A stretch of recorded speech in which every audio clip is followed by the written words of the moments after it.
এক একটা গুনাহ ক্যান্সারের মতো।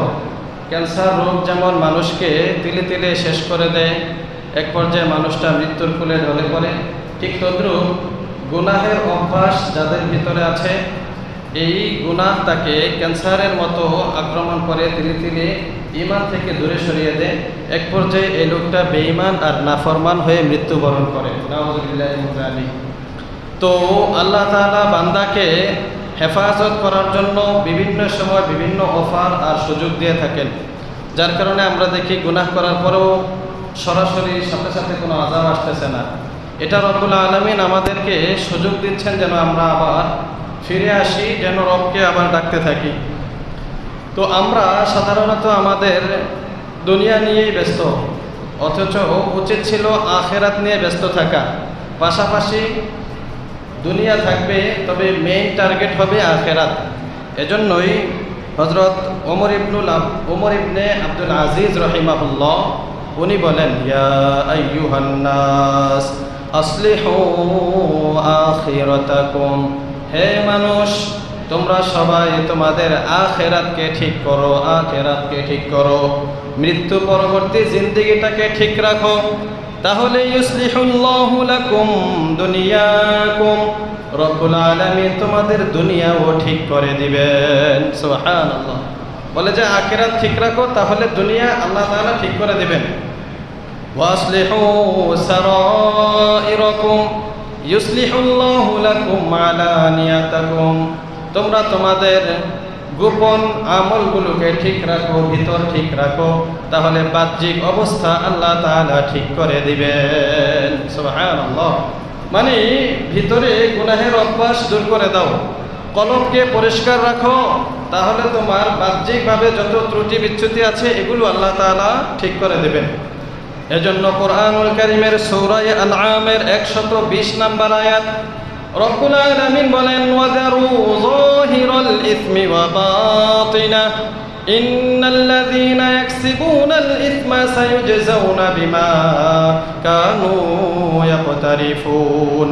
রব্বুল আলামিন বলেন, ও আমার আদরের বান্দারা, তোমরা বাহ্যিক গুনাহ এবং গোপনের গুনাহ সব গুনাহ ছেড়ে দাও, প্রকাশ্য গুনাহ গোপন গুনাহ সব গুনাহ ছেড়ে দাও, কারণ যারা এই গুনাহে লিপ্ত হবে অবশ্যই অবশ্যই তাদেরকে শাস্তি দেওয়া হবে। সূরা আনআম 120 নম্বর আয়াত। রব্বুল আলামিন সতর্ক করে দিলেন, বাহ্যিক গুনাহ এবং গোপন গুনাহ কোনো গুনাহে জড়িত থাকো না, সব গুনাহ ছেড়ে দাও, কারণ গুনাহে জড়িত থাকলে অবশ্যই তোমাকে শাস্তি দেওয়া হবে, হয়তো দুনিয়াতে, আর আখিরাতে তো নিশ্চিত আছেই। দুনিয়ার শাস্তিটা কখনো বিলম্ব হতে পারে, কিন্তু আখিরাতের শাস্তি অবশ্যই দেওয়া হবে যদি গুনাহ করা অবস্থায় আর এই গুনাহ নিয়ে মারা যায়।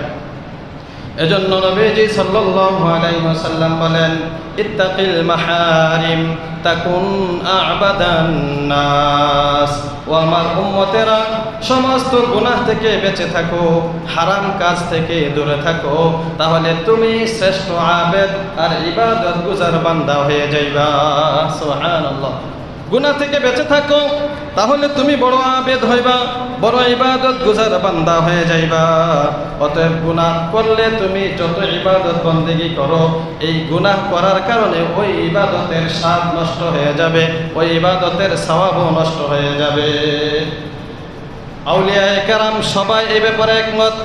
কিতাবের মধ্যে আছে, ফাআজমাআল আরিফুনা বিল্লাহ বিআন্না যুনুবাল খালাওয়াতি হিয়া আসলুল ইন্তিকাসাত। আউলিয়ায়ে কেরাম বলেন যে গুনাহ মানুষকে আল্লাহ থেকে পিছিয়ে সরিয়ে দেয়, ইবাদত বন্দেগী থেকে পিছিয়ে সরিয়ে দেয়। গুনাহ করার কারণে বান্দা আর ইবাদতের মজা পায় না, ইবাদতের স্বাদ পায় না। দেখা যায় নামাজ পড়তে আসলো ভালো লাগে না, জিকির মজা লাগে না, কোরআন তেলাওয়াতও ভালো লাগে না, ভালো মজলিসে যাবে, ভালো মানুষদের সাথে চলাফেরা করবে, এগুলো তার কাছে ভালো লাগে না, কারণ গুনাহ করার কারণে এই স্বাদ নষ্ট হয়ে গেছে। জ্বর উঠলে যেমন রোগীর মুখের মধ্যে তিতা হয়ে যায়, জিহ্বাটা তিক্ত হয়ে যায়, এবার ভালো জিনিস দিলেও ভালো লাগে না, পানিটা মুখে দিলে বলে পানিও তো তিতা, ভালো খাবার মুখে দিলে কয়টার মধ্যে কোনো স্বাদ নাই, মজা নাই। খাবারটা ঠিকই আছে, পানিটাও ঠিকই আছে, কিন্তু তার জিহ্বা নষ্ট হয়ে যাওয়ার কারণে খাবারের মজাও পায় না, পানির মজাও পায় না। সুস্থ মানুষ যেমন খাবারের স্বাদ অনুভব করতে পারে, পানির স্বাদ অনুভব করতে পারে, অসুস্থ মানুষ এই স্বাদটা অনুভব করতে পারে না। ঠিক তদ্রূপ সুস্থ কলব যারা আছে, যার সুস্থ কলব রব্বুল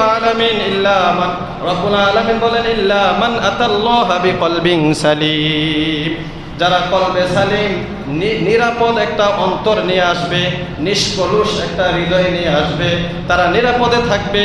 তাদের ইবাদত বন্দেগীর মধ্যেও এরকম বেজাল থাকবে না, সব ইবাদতের মধ্যেও তারা স্বাদ পাবে। তাহলে বুঝলামটা কি, যে ইবাদতে মজা আসার জন্য সর্বপ্রথম শর্ত হলো গুনাহ ছাড়তে হবে। গুনাহের মধ্যে জড়িত থাইকা ইবাদত বন্দেগী করলে তেমন কোনো স্বাদ মজা আসবে না। এজন্য নবীজির প্রিয় সাহাবী হযরত আব্দুল্লাহ ইবনে আব্বাস রাদিয়াল্লাহু তাআলা আনহু বলেন, লা আ'দিলু বিসসালামাতি শাইআ, আমি গুনাহ থেকে বাঁচা থেকে অন্য কোনো আমলকে এত বেশি বড় মনে করি না। উনি বলেন, গুনাহ থেকে বেঁচে থাকাটাকে আমি যত বড় মনে করি, এর সমপরিমাণ অন্য কোনো আমলকে মনে করি না।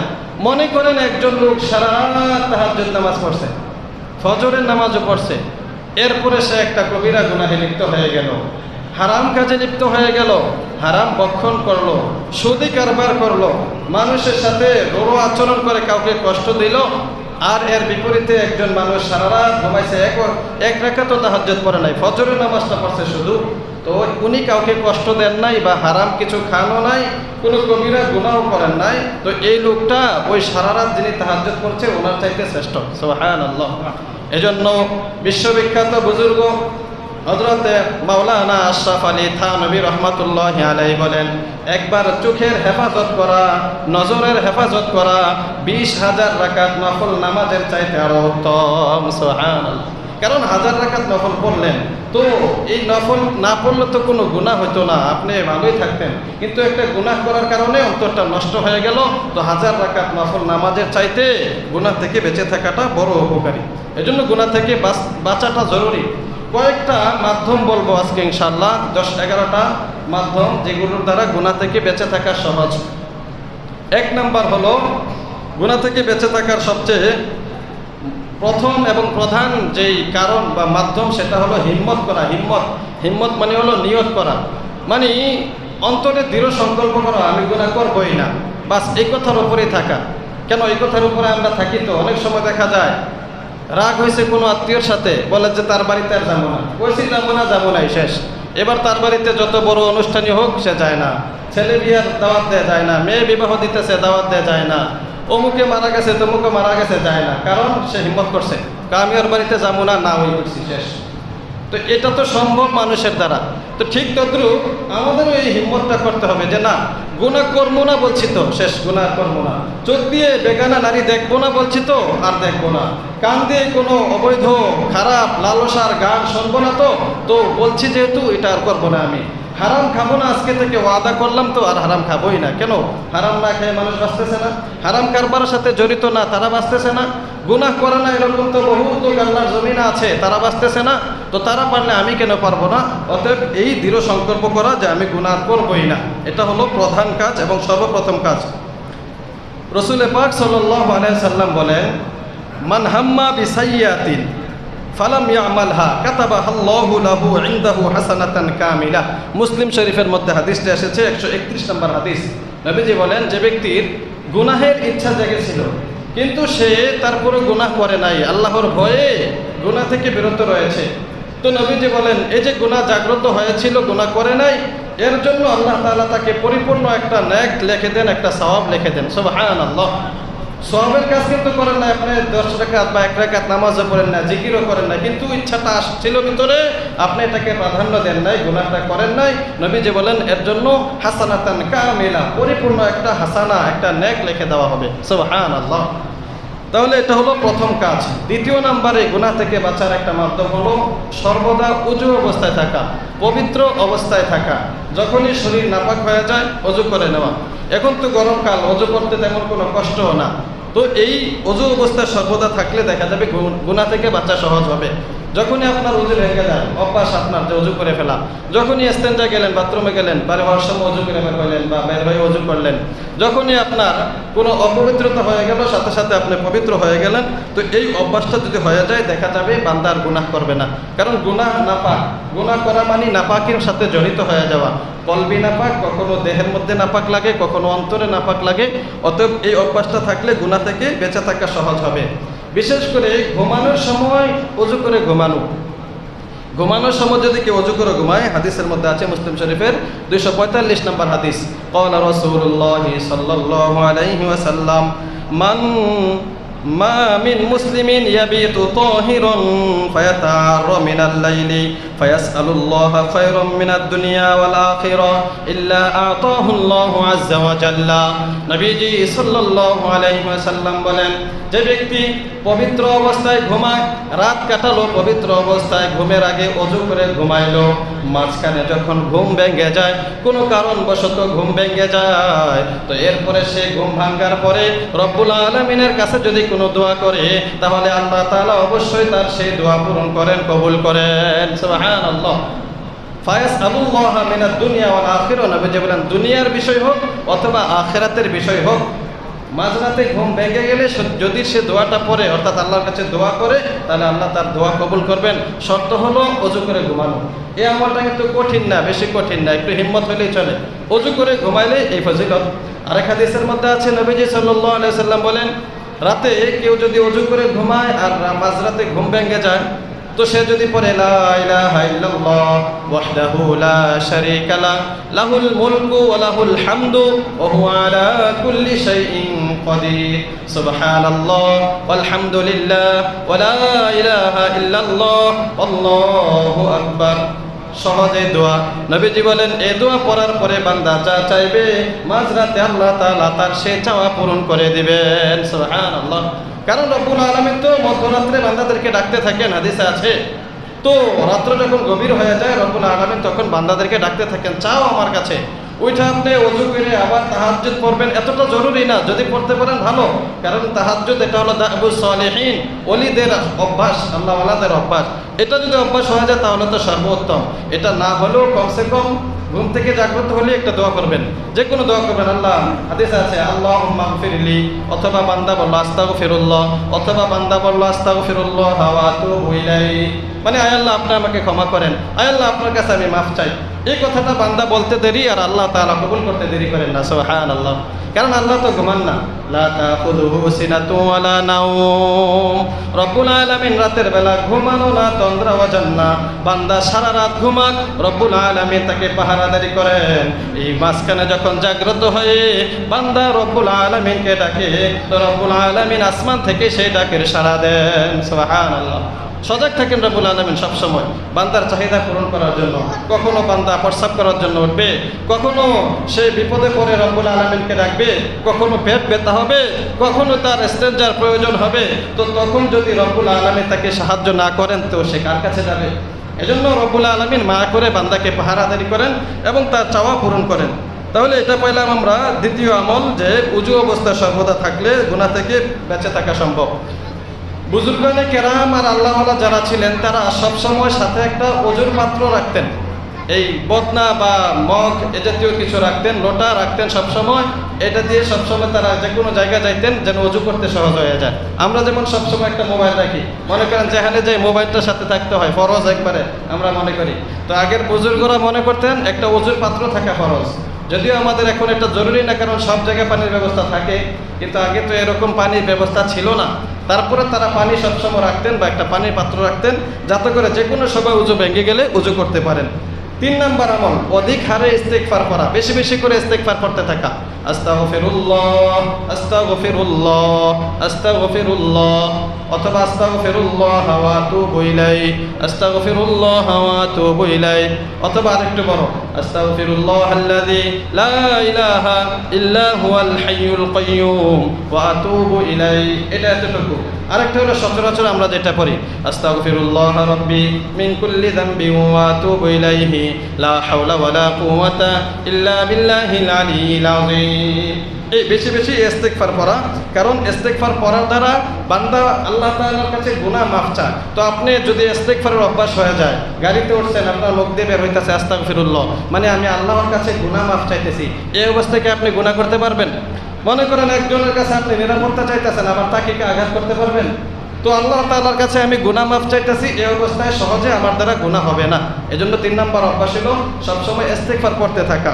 কোরআনে রব্বুল আলামিন বলেন, ওয়ামা কানাল্লাহু মুআযিবাহুম ওয়ামা কানাল্লাহু মুআযিবাহুম ওয়া হুম ইস্তাগফিরুন। কোন জাতি, কোন মানুষ ইস্তেগফার করবে আর এই অবস্থায় রব্বুল আলামিন তাকে শাস্তি দিবেন, এটা কখনো সম্ভব না। ইস্তেগফার পড়তে পড়তে যদি আপনার মৃত্যু হয়ে যায় আর এই অবস্থা আল্লাহ তাআলা আপনাকে শাস্তি দিবেন না, এটা কোরআনের ওয়াদা। কোরআনের মধ্যে রব্বুল আলামিন বলেছেন, ইস্তেগফার পড়তে পড়তে কেউ মৃত্যুবরণ করলো তো তাকে রব্বুল আলামিন শাস্তি দিবেন, এটা তো প্রশ্নের কেন সম্ভব না। তার মানে সবসময় ইস্তেগফারের আমল করতে থাকা। 4 নাম্বার গুনাহ থেকে বাঁচার মাধ্যম হইল পরিবেশ পরিবর্তন করা। যেই পরিবেশে থাকলে আমার আপনার দ্বারা গুনাহ হয়ে যায়, এই পরিবেশ চেঞ্জ করে ফেলা। এখানে না থাকা, দোকানে বসছেন, দেখতেছেন আশেপাশে সবাই বসে গীবত করতেছে, অমুকের সমালোচনা করতেছে, কার মেয়ে কার ছেলে কি করলো না করলো, এই তো আপনি এখান থেকে ওইটা এসে পড়েন। আপনি যেখানে বসছেন সেখানে টিভিতে নাচ চলতেছে, মেয়েরা নাচতেছে আর সবাই মিলে দেখতেছে, আনন্দ উল্লাস করতেছে, তো আপনার ভিতরে রবের ভয় থাকলে আপনি সেখান থেকে উঠে আসেন। মোবাইল চালাইতেছেন, গুনাহের আসবাব সামনে এসে গেছে, দৃশ্য সামনে এসে গেছে, মোবাইল বন্ধ করে দেন। যে কোনো পরিবেশে আছেন তো গুনাহের সম্ভাবনা আছে, এখানে সাথে সাথেই পরিবেশ পরিবর্তন করে ফেলা, এখান থেকে সরে যাওয়া। আর এটা একটা পরীক্ষিত আমল। আল্লাহওয়ালা বুজুর্গানে কেরাম এটা তারা সবসময় আমলটা করতেন। শুধু আল্লাহওয়ালারা না, বরং নবীগণও এই আমলটা করতেন। ইউসুফ আলাইহিস সালামের ঘটনা আমরা সবাই জানি মোটামুটি। ইউসুফ আলাইহিস সালাম, ওনাকে যখন জুলাইখা কুপ্রস্তাব দিল, ঘরের মধ্যে দরজা জানালা সব বন্ধ করে তাকে অনৈতিক কাজে জড়িত হওয়ার জন্য আহ্বান করলো যে আসো তুমি আমার সাথে অবৈধ কাজে লিপ্ত হও। তো ইউসুফ আলাইহিস সালাম আল্লাহর নবী, উনি সাথে সাথে সেখান থেকে বের হয়ে গেছেন, পরিবেশ চেঞ্জ করে ফেলেছেন। এরপরও দেখতেছেন যে না, কোনোভাবেই সম্ভব না। জুলাইখা বারবার ফুসলাতে আছে। কোরআনের মধ্যে আছে সূরা ইউসুফ, আলাদা একটা সূরাই নাজিল করা হয়েছে হযরত ইউসুফ আলাইহিস সালামের নামে। ওয়ারাওয়াদাতহুল্লাতী হুয়া ফী বাইতিহা আন নাফসি ওয়া গাল্লাকাতিল আবওয়াবা ওয়া ক্বালাত হাইতা লাক। ইউসুফকে, হযরত ইউসুফ আলাইহিস সালামকে জুলাইখা বারবার ফুসলাতে লাগলো, দরজা জানালা সব বন্ধ করে দিল। এরপরে ইউসুফ আলাইহিস সালাম বের হলেন, তারপরও দেখলেন যে না, এরপরও আবার সে কোনোভাবে কৌশল অবলম্বন করতে চাচ্ছে যেন ইউসুফ আলাইহিস সালামের সাথে অনৈতিক কাজে জড়িত হতে পারে। তো বাধ্য হয়ে ইউসুফ আলাইহিস সালাম বললেন, রব্বি আহাব্বু সিজন রব্বি আসজিনু আহাব্বা ইলাইয়া মিম্মা ইয়াদউনানি ইলাই। সূরা ইউসুফের 33 নম্বর আয়াতে এসেছে, ইউসুফ নবী তখন বললেন, আয় আল্লাহ, আসজিনু আহাব্বু ইলাইয়া, জেলখানা আমার কাছে ভালো, আমার কাছে পছন্দনীয়, মিম্মা ইয়াদউনানি ইলাই, আমাকে এই মহিলারা যে কাজের দিকে ডাকছে সেখানে না যেয়ে আমি জেলখানায় থাকবো, এটাই আমার কাছে পছন্দনীয়। সুবহানাল্লাহ। প্রয়োজনে উনি জেলে চলে গেছেন, তারপরেও গুনাহের পরিবেশে থাকবেন না। তো আমি আপনি গুনাহের পরিবেশ ছাড়াটা এত বেশি কঠিন না যে জেলেই যাইতে হবে, শুধুমাত্র একটু রুম চেঞ্জ করলে হয়, বা বাসা পাল্টাইলেন যেখানে থাকলে আপনার গুনাহের বেশি আশঙ্কা থাকে, অথবা যে কোনো স্কুল কলেজ ভার্সিটিতে পড়তেছেন সেখানে আপনার কোনো মেয়ের সাথে অবৈধ সম্পর্ক হয়ে গেছে, বা পাশের কোনো মহিলার সাথে অবৈধ সম্পর্ক হয়ে গেছে, অথবা কোনো গুনাহের কাজে আপনি সেখানে জড়িত, সেখানে জুয়া চলে, সেখানে লটারি চলে, সেখানে মানুষ বেশিরভাগ নাফরমান, তো আপনি সেই পরিবেশ ছেড়ে দেন। আপনাকে জেলে যেতে হবে না, একটু কষ্ট করলেই হবে। এই শিক্ষাটা আমরা কোরআন থেকে পাই। তাহলে গুনাহ থেকে বাঁচার 4 নাম্বার যে মাধ্যম সেটা হলো পরিবেশ পাল্টানো, পরিবেশ চেঞ্জ করা। কারণ পরিবেশের মধ্যে একটা প্রভাব আছে, আসবাতু মুতাআসসিরাতুন, পরিবেশ এটা প্রভাব সৃষ্টি করে। যেমন এখানে যারা মসজিদে আসছেন, কোনোদিন কোথাও মসজিদে লেখা থাকে না যে এখানে ধূমপান করা নিষেধ, এখানে প্রস্রাব করা নিষেধ, এখানে খারাপ কাজ করা নিষেধ, লেখা থাকে না। তারপরেও কেউ এখানে এই ধরনের কাজ করবে না, কারণ এটা একটা পরিবেশ। এখানে আসলে স্বাভাবিক মানুষ আল্লাহর কথা স্মরণ করে। মসজিদে আসলে কেউ ধূমপান করে না, কারণ এই পরিবেশটা ধূমপানের পরিবেশ না। এর বিপরীতে বিভিন্ন জায়গায় লেখা থাকে এখানে ধূমপান করবেন না, এখানে ময়লা আবর্জনা ফেলবেন না, এখানে প্রস্রাব করবেন না। এরপরে দেখবেন এই জায়গাতে বেশি এগুলো করে না। যেখানে লেখা থাকে যেখানে কেউ ময়লা ফেলবেন না, দেখা যায় বেশিরভাগই এই জায়গার মধ্যে ময়লা ফেলে। তো ওইটা একটা পরিবেশ, ময়লা ফেলানোর জায়গা হয়ে গেছে, ধূমপানের একটা পরিবেশ, কিন্তু মসজিদ এই পরিবেশ না। এজন্য মানুষ এই সোহবত পরিবেশ আসার কারণে ঠিক হয়ে যায়। হাসপাতালে যাবেন, দেখবেন রোগের কথা আপনার চিন্তায় আসবে, যাই হারি কত কষ্ট হইতেছে, কত কষ্ট যেন উনি ভুগতেছে। গুরুস্থানে যাইবেন, কবর জিয়ারত করতে, দেখবেন আপনার মৃত্যুর কথা স্মরণ হবে, তো আপনার মনটা নরম হয়ে যাবে। বিভিন্ন ওয়াজ মাহফিল, ভালো জায়গায় যাবেন, ভালো কথা শুনবেন, দেখবেন আপনার মনটা নরম হবে, আল্লাহর দিকে ধাবিত হবে। এর বিপরীতে গুনাহের পরিবেশে যান, গুনাহ করতে মন চাইবে। সুদখোর দোস্তের লগে হাঁটেন, তো দেখবেন যে সে বিভিন্ন প্রকারের সুদের আইটেম আপনাকে দেখাইবে, এভাবে করলে এত টাকা লাভ আসে, এখানে দিলে এত টাকা, ওখানে দিলে এত টাকা। ব্যবসায়ী বন্ধুর সাথে হাঁটেন, দেখবেন ব্যবসার বিভিন্ন চিন্তা ভাবনা আপনার ভিতরে আসবে। ঠিক তদ্রুপ আপনি কোনো খেলোয়াড় বন্ধুর সাথে হাঁটেন, খেলাপ্রেমী বন্ধুর সাথে, তো দেখবেন খেলার কত কৌশল আছে আর খেলার ভিতরে কি মজা আছে, এগুলো আপনার মাথায় ঢুকাইতে থাকবে। তার মানে পরিবেশ একটা মানুষের ভিতরে প্রভাব সৃষ্টি করে। এজন্য পরিবেশ পরিবর্তন করে ফেলা, যেখানে গেলে গুনাহ হয় সেখানে না যাওয়া। 5 নম্বরে গুনাহ থেকে বাঁচার যেই একটা মাধ্যম, সেটা হলো সব কাজের শুরুতে বিসমিল্লাহ বলা। যে কোনো কাজ শুরু করার সময় বিসমিল্লাহির রহমানির রহিম বলা। কারণ আপনি যখন গুনাহের কাজ করবেন, তো এটাও তো একটা কাজ, তখনও যদি আপনি বিসমিল্লাহ পড়েন, সাথে সাথে অন্তরে আইসা পড়বে, হ্যাঁ আল্লাহর নামে শুরু করতেছি, আল্লাহর নামে কি আমি এই অবৈধ নারীদেরকে দেখবো, আল্লাহর নামে কি আমি সুদে টাকা লাগাবো, আল্লাহর নামে কাজ শুরু করে আমি কি ঘুষ খাবো, আল্লাহর নামে কাজ শুরু করে আমি মিথ্যা কথা বলা শুরু করে দেবো, আল্লাহর নামে শুরু করে আমি কি এভাবে হারাম কাজে জড়িত হইতে পারি।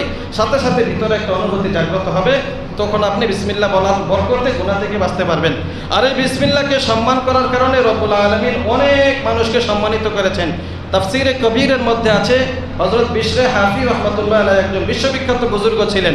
উনি শরাবখোর ছিলেন, মদখোর ছিলেন, মদের আড্ডায় থাকতেন, বিভিন্ন সময় আজেবাজে কথাবার্তা বলতেন, যত রকমের, বিশেষ করে নেশাখোর যারা, শুধুমাত্র যে নেশা করে এমনই না, বরং এর দ্বারা সে জিনাহের মধ্যে ধাবিত হয়। নেশার দ্বারা সে বড় বড় অনৈতিক কাজ করে, মেরে ফেলে, হত্যা করে ফেলে, বড় বড় কাজ করে ফেলে। তো বিশরে হাফি রহমতুল্লাহ আলাইহি উনিও এরকম এই মদের আড্ডায় থাকতেন সব সময়। একদিন মদ খেয়ে আসার পথে স্বাভাবিক যখন হয়েছিলেন, রাস্তায় পড়েছিলেন, একটু পরে হুঁশ ফেরার পরে উনি হাঁটতেছিলেন, রাস্তার মধ্যে একটা কাগজ দেখতে পেলেন। ওই কাগজের মধ্যে লেখা আছে আরবিতে বিসমিল্লাহির রহমানির রহিম। উনি বোঝেন না লেখাটা, কিন্তু আরবি লেখা তো সম্মান করেছেন। এটা কিন্তু আমাদের ভিতরে আছে, আমরা সাধারণত আরবি লেখাকে সম্মান করে থাকি, কিন্তু এই লেখাটা বিসমিল্লাহ হওয়ার কারণে তাফসীরে কবীরের মধ্যে আছে, বিশরে হাফি রহমতুল্লাহ আলাইহি এই কাগজটাকে উঠাইলেন, উঠাইয়া পরিষ্কার পরিচ্ছন্ন করলেন। ওনার পকেটে 2 দিরহাম ছিল, এই 2 দিরহাম দিয়ে আতর কিনে এটাকে সুগন্ধিময় করলেন। এরপরে ঘরের মধ্যে নিয়ে উঁচু জায়গায় রেখে দিলেন। রাতের বেলা ঘুমাইলেন, ঘুমের মধ্যে স্বপ্নে দেখেন কে যেন ওনাকে আয়েশা বলতেছে, ইয়া বিশরু তাইয়্যাবতা ইসমি লা উতাইয়িবান্না ইসমাকা ফিদ দুনিয়া ওয়াল আখিরাহ। হে বিশর, তুমি আমার নামটাকে পবিত্র করেছো, আমার নামের মর্যাদা দিয়েছো, তো আমিও তোমাকে পবিত্র করে দিলাম। সুবহানাল্লাহ। ওলি হয়ে গেছেন লোকটা, ওলি, আল্লাহর ওলি হয়েছেন। কিতাবের মধ্যে ওনাকে একজন ওলি হিসাবে লেখা হয়ে থাকে। তাহলে বিসমিল্লাহর বরকত এটা। এজন্য সর্বকাজে বিসমিল্লাহ জারি রাখা এবং সম্মান করা। 6 নম্বর গুনাহ থেকে বাঁচার মাধ্যম হলো জিক্রে কলবি, অর্থাৎ মনে মনে সবসময় আল্লাহর জিকির করতে থাকা, ধ্যানে খেলে সবসময় আল্লাহকে রাখা, লা ইলাহা ইল্লাল্লাহ, লা ইলাহা ইল্লাল্লাহ, বা অন্তরে আল্লাহ আল্লাহ আল্লাহ, এই জিকিরটা সবসময় রাখা। এর দ্বারা বান্দা গুনাহ থেকে বাঁচতে পারে। কুরআনুল কারীমে সূরা আরফের মধ্যে আছে 201 নম্বর আয়াত, রব্বুল আলামিন বলেন, ইন্নাল্লাযীনা তাকাউ ইযা মাসসাহুম তাইফুম মিনাশ শাইতান তাযাক্কারু ফাইযা হুম মুবসিরুন। রব্বুল আলামিন বলেন, যে বান্দা আল্লাহকে ভয় করে চলে, আল্লাহকে ভয় করে চলে, তার ভিতরে আল্লাহর ভয় আছে। শয়তান যখন তাকে কোনো কুমন্ত্রণা দেয়, গুনাহের কাজে ধাবিত করে, তো সে যদি আমি আল্লাহকে স্মরণ করে, ফাইদা হুম মুবসিরুন, সাথে সাথে তার দৃষ্টি খুলে যায়, অন্তর্দৃষ্টি খুলে যায়, সে বুঝতে পারে যে এই কাজটা ঠিক হচ্ছে না, সে এই কাজ থেকে বেঁচে থাকতে পারে। সুবহানাল্লাহ। এটা জিকিরের বরকত। সবসময় রব্বুল আলামিনের জিকির কলবে রাখলে, তাহলে সে গুনাহ করার সময়ও আল্লাহর কথা স্মরণ হবে এবং সে গুনাহ থেকে বাঁচতে পারবে। কিছু উদাহরণ মনে করেন, মা যখন সন্তানকে স্কুল মাদ্রাসায় পাঠায়, দেখবেন ছোট বাচ্চা মাদ্রাসা স্কুল থেকে আসার আগ পর্যন্ত মা তার ফিকিরই থাকে যে আমার বাচ্চাটা কখন আসবে, সময় হয়ে যেতেছে, একটু পরে আসবে, তার খাবার দাবারের ব্যবস্থা করে রাখে, তো তার নিয়ে আবার কোনো সমস্যা হয়ে যায়, এই চিন্তা ফিকিরটা থাকে। ওই দিক দিয়ে মা কিন্তু ঘরের কাজও করতেছেন, বিভিন্ন কাজ করতেছেন, কিন্তু মাথার ভিতরে ফিকির আছে যে আমার ছেলে কিন্তু মাদ্রাসায়, আমার ছেলে কিন্তু স্কুলে গেছে, সে কিন্তু একটু পরে আসবে, এই চিন্তাটা মায়ের মধ্যে থাকে। এরপরে মনে করেন কোনো ড্রাইভার যখন ড্রাইভ করে গাড়ি চালায়, তো পাশে বসা থাকা লোকের সাথে কথাবার্তা বলতেছে, কখনো মোবাইলে কথা বলে, কিন্তু এতগুলো করার পরও তার দৃষ্টি কিন্তু সামনের দিকেই থাকে। সে কিন্তু সবসময় ধ্যানে আছে আমি গাড়ি চালাইতেছি, আমার সামনে কিন্তু অনেক গাড়ি আসতেছে, পিছনে গাড়ি, সামনে গাড়ি, সাইডে গাড়ি, ডানে গাড়ি, বামে গাড়ি। তো সে যদিও মানুষের সাথে কথাবার্তা বলতেছে, মোবাইলে কথা বলতেছে বা অন্য কোনো কাজ করতেছে, কিন্তু তার ভিতরে এই কথাটা আছে যে আমি কিন্তু গাড়ি চালাইতেছি। তো ঠিক তদ্রুপ আল্লাহওয়ালা বা বুজুর্গ ইমানদার মুত্তাকি যারা হবে, তারা সব সময় যত কাজই করুক, ব্যবসা করে, চাকরি করে, বাকরি করে, পড়াশোনা করে, কিন্তু তার ভিতরে এই ধ্যান থাকবে যে আল্লাহ আমাকে দেখতেছেন, আমি আল্লাহ তাআলার সামনে আছি, আল্লাহর স্মরণ সবসময় ভিতরে থাকবে। এর দ্বারা গুনাহ থেকে বেঁচে থাকা সম্ভব হয়। আরও একটা মাধ্যম 7 নাম্বার হলো সময়ের মূল্য দেওয়া। বিশেষ করে সব কাজের মধ্যে এই কথাটা খেয়াল রাখা যে সময় যেন এখানে অতিরিক্ত নষ্ট না হয়ে যায়। আমাদের জীবনটা পুরাই সময়ের মধ্যে আবদ্ধ। একটা ঘন্টা নষ্ট করলাম মানে জীবনের একটা অংশ নষ্ট করে দিলাম। ইমাম গাজালি রহমতুল্লাহ আলাইহি আমাদের জীবনের একটা উদাহরণ দিয়েছেন ওনার কিতাবে। উনি বলেন জীবনের উদাহরণটা হইল, একটা লোক সিংহের ভয়ে, সিংহ তাকে দৌড়াইতেছে, সে ভয়ে লাফ দিয়ে একটা কুয়ার মধ্যে পড়লো। কুয়াটা ছিল গভীর কিন্তু পানি ছিল না। তো এই কুয়ার মধ্যে পড়ার সময় একটা রশি পাইল, সে রশির মধ্যে ধরে ঝুলে রইল। এরপরে নিচের দিকে তাকায় দেখে একটা বিশাল বড় সাপ এইভাবে হা করে আছে, নিচে পড়লে সাপে তাকে কামড় দেবে। ওপরে সিংহ, নিচে সাপ। আবার দেখতে পাইল ওই দড়ি, যে দড়ির মধ্যে ধরে আছে, ওই দড়িটাকে দুইটা ইঁদুর কাটতেছে, একটা সাদা ইঁদুর আর একটা হলো কালো ইঁদুর। দুইটা ইঁদুরে মিলে দড়িটা কাটতেছে। তো এই দড়িটাও পড়ে যাওয়ার সম্ভাবনা। পাশে একটা মৌমাছির বাসা দেখলো, মৌচাক। এটার মধ্যে সে দেখলো কত সুন্দর মধু দেখা যাইতেছে। এবার সে সবগুলো ভুইলা গিয়া ওই মৌচাকের মধ্যে হাত দিয়ে মৌচাক থেকে মধু খাওয়া শুরু করে দিল। ইমাম গাজালি রহমতুল্লাহ আলাইহি লেখেন, এটা হলো জীবনের উদাহরণ। সিংহটা হইল তার জন্য আজরাইল বা মালাকুল মাউত, এটা তাকে তাড়া করছে, যে কোনো সময় তাকে হামলা করতে পারে। আর সে যে দড়িটার মধ্যে ধরে আছে, এটা হলো তার জীবন, হায়াত। এই জীবনটা শেষ হয়ে যাচ্ছে। ওদিক দিয়ে যে ইঁদুররা কাটতেছে, সাদা ইঁদুর আর কালো ইঁদুর। সাদা ইঁদুর হলো দিন আর কালো ইঁদুর হলো রাত। মানে দিন যাইতেছে, রাত আসতেছে, রাত যাইতেছে, দিন আসতেছে, এদিক দিয়ে তার রশিও কাটা হইতেছে। যখন শেষ হয়ে যাবে হায়াত, রশি কাটা শেষ হয়ে যায়, সে পড়ে যাবে। নিচে যে সাপটা আছে, এটা হলো তার কবর। কবর তাকে সবসময় ডাকতেছে, হা করে আছে কবর, বলতেছে আমার কাছে আসো, আমি পোকামাকড়ের ঘর, আমার কাছে আসতে হলে ইমান আমল ছাড়া না আসলে কিন্তু খবর আছে। আর ওই যে মৌচাক, যেটার মধ্যে থেকে সে লোভে পইরা মধু খেয়ে ফেলেছিল, এটা হলো দুনিয়ার ভোগবিলাস বা চাকচিক্য। তো আমরা এই মৌচাকের মধ্যে ডুবে আছি, দুনিয়ার ভোগবিলাসে ডুবে আছি। ওদিক দিয়ে মৌত আমাদেরকে তাড়া করছে, নিচে কবর আমাদেরকে ডাকতেছে, আর দিন রাত এভাবে শেষ হইতেছে, আমাদের জীবনটা শেষ হয়ে যাচ্ছে। এজন্য সময়কে কাজে লাগালে আর গুনাহ করা সম্ভব হবে না। যখন গুনাহ করবেন আপনার ভিতরে আসবে আমার সময় নষ্ট হইতেছে, তার মানে গুনাহ করা যাবে না। গুনাহ থেকে বাঁচার আরও একটা মাধ্যম হইল গুরুত্ব সহকারে নামাজ আদায় করা। কারণ কোরআনে আছে ইন্না সলাতা তানহা আনিল ফাহশাই ওয়াল মুনকার, নিশ্চয় মানুষ নামাজ পড়লে নামাজ তাকে গুনাহ থেকে বিরত রাখবে, তবে সঠিকভাবে নামাজটা পড়তে হবে। গুনাহ থেকে বাঁচার আরও একটা মাধ্যম হইল আল্লাহ আমার সাথে আছেন, তিনি আমাকে দেখতেছেন, এই মোরাকাবা করা। একটু সময় পেলে চোখটি বন্ধ করে মোরাকাবা করা, যে ওহুয়া মাআকুম, আল্লাহ বলেন আমি তোমাদের সাথে আছি, যেখানেই যাও আমি তোমার সাথে আছি। তো বিভিন্ন জায়গায় দেখবেন লেখা থাকে যে আপনার গতিবিধি পর্যবেক্ষণ করা হচ্ছে, সিসি ক্যামেরার নিয়ন্ত্রণে আপনি আছেন, তার মানে এখানে আকাম কুকাম করা যাবে না। তো ঠিক তদ্রুপ আপনি যদি মনে করেন আমার গতিবিধি লক্ষ্য করা হচ্ছে, রব্বুল আলামিন আমাকে দেখছেন, তখন আপনার দ্বারা নাফরমানি করা সম্ভব হবে না। গুনাহ থেকে বাঁচার সর্বশেষ একটা মাধ্যম যেটা 10 নাম্বার, সেটা হলো মৃত্যুর মোরাকাবা করা। অর্থাৎ যখনই আপনি সময় পাবেন, রাতেও এটা সম্ভব, রাতে ঘুমানোর আগে 5 মিনিট একটু ধ্যান করবেন। ধ্যান পর্যন্ত চোখটি বন্ধ করে আসন করে বসে এভাবে আপনি চিন্তা করবেন যে আমার মালাকুল মউত এখন আয়সা পড়ছে, উনি আয়সা আমার রূহ কবজা করতেছে, আমার রূহটা বের করছে, অনেক কষ্ট হইতেছে আমার, একটু পরে মারা গেলাম, এই আমাকে শোয়ানো হলো, এরপরে আমার উপরে কাফন জড়িয়ে দেওয়া হলো, সাদা কাপড় একটা চাদর আমার উপরে দিয়ে রাখছে, মানুষজন কান্নাকাটি শুরু করে দিছে, মা বাবা ভাই বোন আত্মীয় স্বজন স্ত্রী সন্তান সবাই কান্নাকাটি করতেছে, কিন্তু আমি জবাব দিতে পারতেছি না। এরপরে মাইকে ঘোষণা হইলো যে অমুক বাড়ির অমুক মারা গেছে, তারপরে আমার জন্য কবর করা হচ্ছে, বাঁশ কাটা হচ্ছে, একটু পরে আমার জানাজা হলো, অনেক মানুষ জানাজা পড়লো, তারপরে আমাকে দাফন করা হলো, কবরের মধ্যে রেখে আমাকে মাটি দেওয়ার জন্য কয়েকজন গেছে, সবাই যায় নাই, মাটি দেওয়া শেষে তারাও চলে আসলো, এখন আমি নিঃস্ব হয়ে গেলাম। তাহলে এই যদি মোরাকাবাটা করে গুনাহ করা সম্ভব হবে না। আপনি যদি মনে করেন যে আপনাকে জানানো হয়েছে, ডাক্তার বলছে আগামী 24 ঘন্টা আপনি বাঁচবেন, আপনার যে শরীরের যে টেম্পার 24 ঘন্টার ভিতরে শেষ হয়ে যাবে, তো আপনি এখন কি করবেন? কেউ গালি দিল রাগ করবেন না, মা বাবা বকাবকি করতেছে রাগ করবেন না, বন্ধু বান্ধবরা খারাপ কথা বলতেছে বলবেন যে বলো এই 24 ঘন্টা পরেই তো আমি শেষ।